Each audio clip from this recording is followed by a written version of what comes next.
Benfica beats Moreirense at home 2 goals to nothing, and we got very little from Moreirense. They seem to be a quite weak team this season. Again, a lot of these smaller teams every year they change their squad quite a lot, and it seems like there is no quality. So I can see Moreirense struggling with this squad to stay in the first division in Portugal, in the main league. But anyway, Benfica had a very good game. The 2 goals, it's very short for the dominance and the amount of shots on goal. So there were 29 shots from Benfica and 70% ball possession. In the first half, there were a lot of shots from just outside the box, and a lot of them were very dangerous, but the ball just didn't want to go in. It was the main man, the man of the hour, Ruben Dias, that scored the first goal at the 20th minute, and I think that kind of settled the game a little bit for Benfica, which could have been a little bit nervy, and it was at the 80th minute only that we managed to score the second goal, and after that I think everyone was pretty convinced that there was no coming back from that for Moreirense, and they barely crossed the half line throughout the game, so they were never really that dangerous, and they certainly didn't deserve anything from this game. I think the back four were pretty decent, but of course they didn't have a lot to do this game. The midfield in the center, Gabriel and Pizzi played together because Tarabt was out injured. He was kind of recovered, but yesterday the manager confirmed that he wasn't going to play.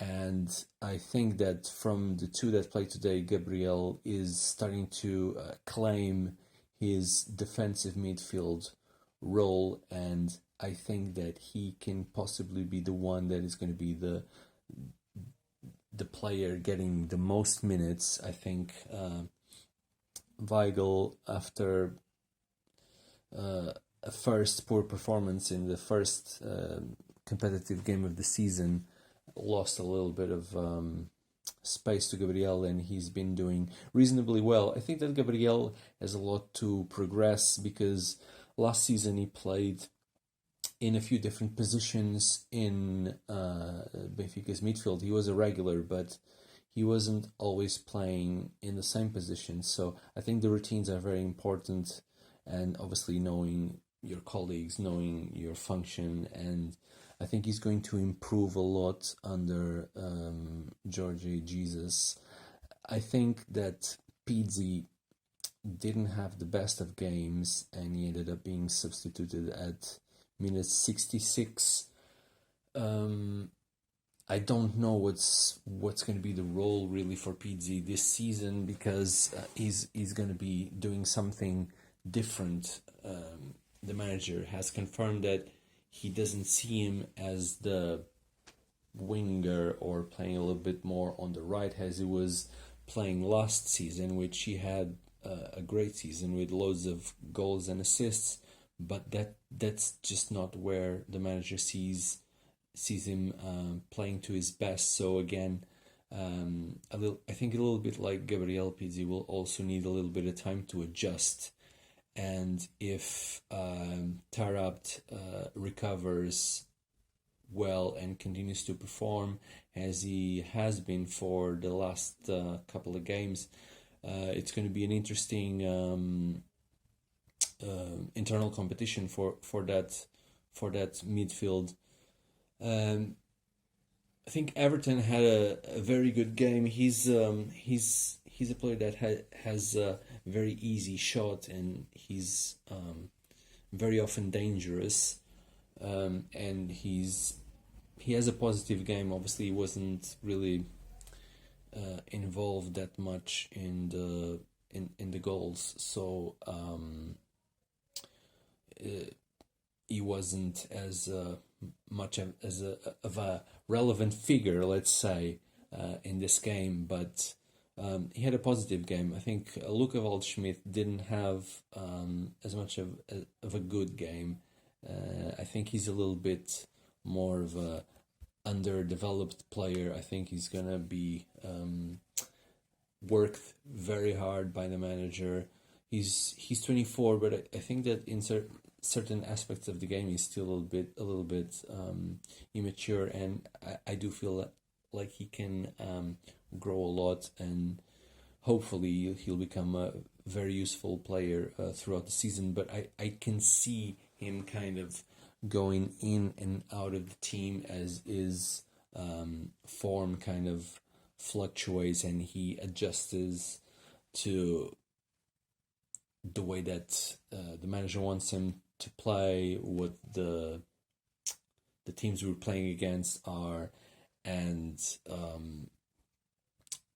there's a little bit of a question mark always from players coming from completely different leagues to adjust. I think Darwin had is I don't know if he had the best game so far, but it was certainly a very good game. As much as the references from the manager, like he's a very altruistic player. He gives the ball for goal, and there was a very clear chance that he had one-on-one with the keeper, and he looked to the side to find someone else when he might have had more success if he went himself for the goal, but you never know until the ball really plays out. And I think he made a choice on that instant to give the ball to his colleague, but it didn't happen. But I can see him being a very hardworking player, a team player, and obviously he assisted Seferovic for the second goal, and I think that's a very positive thing, and I think we should work with that, because obviously when a player comes in with a huge price tag, he might feel like he has to be the one to always decide, and I think it's very positive that he is joining in with his team spirit and with his assist today to Seferovic, who is a player that I think between him and Vinicius, I thought that Seferovic would be the one closer to the door if the manager got the second striker that he wanted after signing Darwin, but it seems like Seferovic is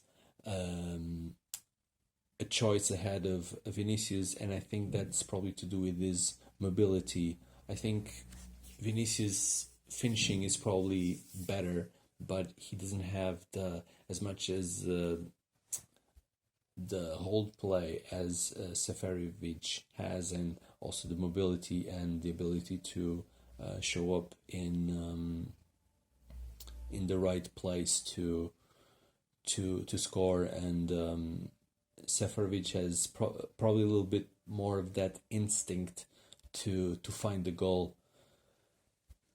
But apart from the game, it's kind of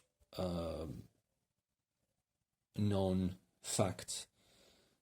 I mean, it is now that Ruben Dias, in the flash interview after the game, he kind of confirmed that he is probably on his way out. He didn't say it that he was definitely gone, but he said in these words that everyone knows what's going on, and he got a little bit emotional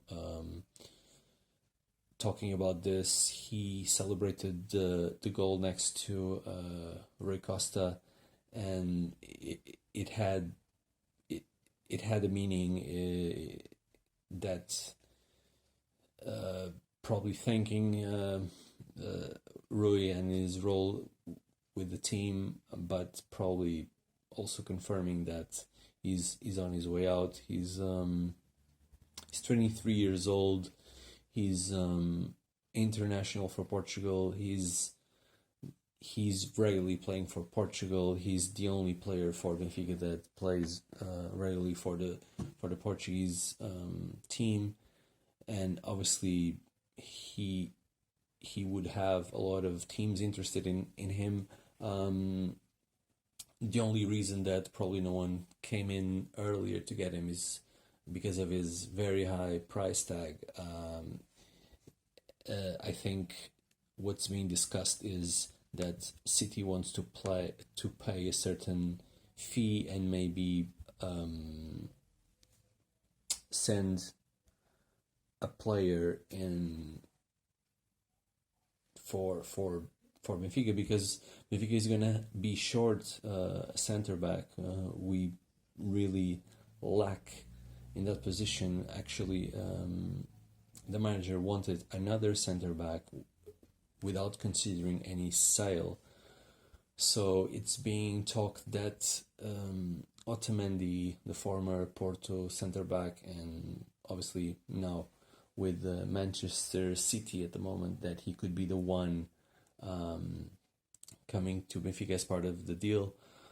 I'm not sure that would be the best scenario for Benfica, to have three center backs in their 30s.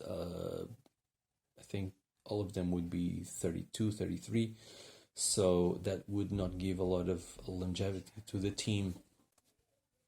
So it is a little bit of a shame that we have to see him go, but it is football, and the player has probably ambitions to play in the best leagues and in the best teams, and be competing for Champions Leagues, and have probably his financial status significantly improved. It is a little bit sad, but it's life. He started in Benfica when he was 11 years old. He's now 23, so that's been 12 years at Benfica, and he has had a few good seasons with us. So we can certainly thank him for his contributions, for the titles that he's won with us, and we wish him all the best.